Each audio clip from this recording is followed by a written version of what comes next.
Magandang araw mga kapards. So to this video mga kapards, nandito pala kami sa Cubao dahil hinatid namin ang aking pamangkin na si Belen dahil pauwi na siya ng Bicol mga kapards. Pero sa hindi inasahang pangyayari mga kapards,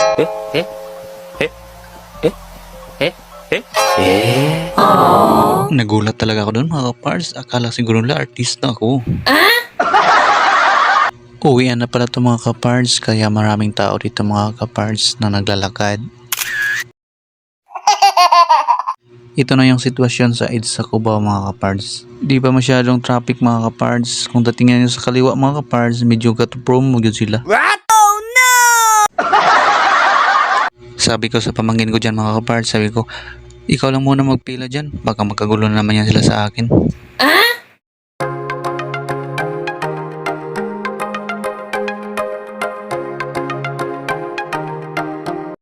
So yung mga kapards, kinuha ko na yung bag ko, tapos pumasok na kami dyan. Tapos sabi ng pamangkin ko, oh yeah, ay! Tapos sabi niya, Tito Part, nagugutom naman ako Tito Part. Sabi ko, nako, magtiis ka muna, doon na tayo sa bahay kakain. At hindi tayo binigyan ng pang Jollibee ng mama mo. So ayan pala yung uod sa Manila mga kapards, no? Yan yung papuntang Maling Tao mga kapards. Yan yung sasakyan namin mga kapards, kasi yung pupuntahan namin pang forever. Kaya sa wakas mga kapards, nandito na ang matagal naming hinihintay mga kapards. Pero maraming tao mga kapards, marami yung pasahero. Nagtatanong tuloy ako kung ako pa ba ang laman ng kanyang puso.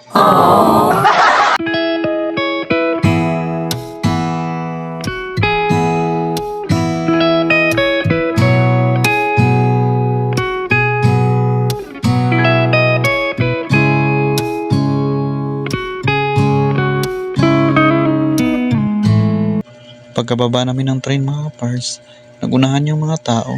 Ewan ko ba, ba't sila nag-uunahan? Kung sino pa yung una, siya pa yung mabilis mawala.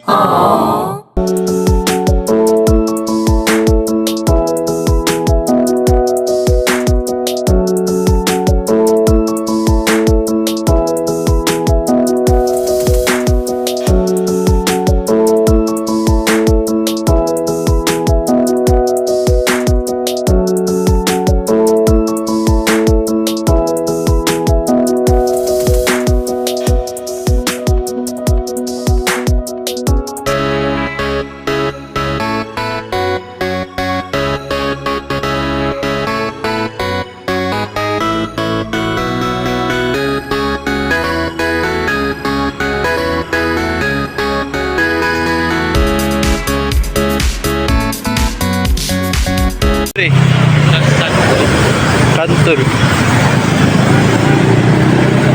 Pero mahal yan. Ano?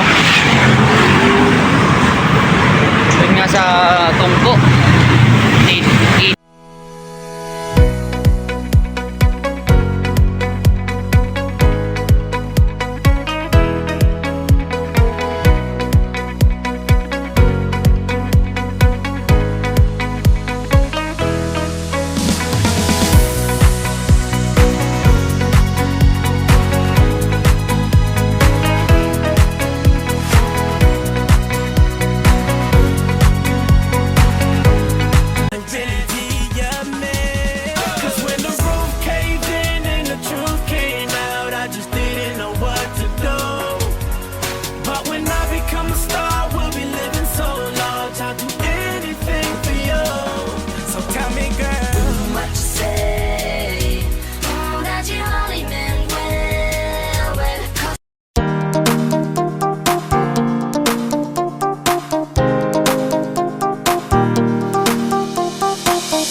na kayo mga kapards.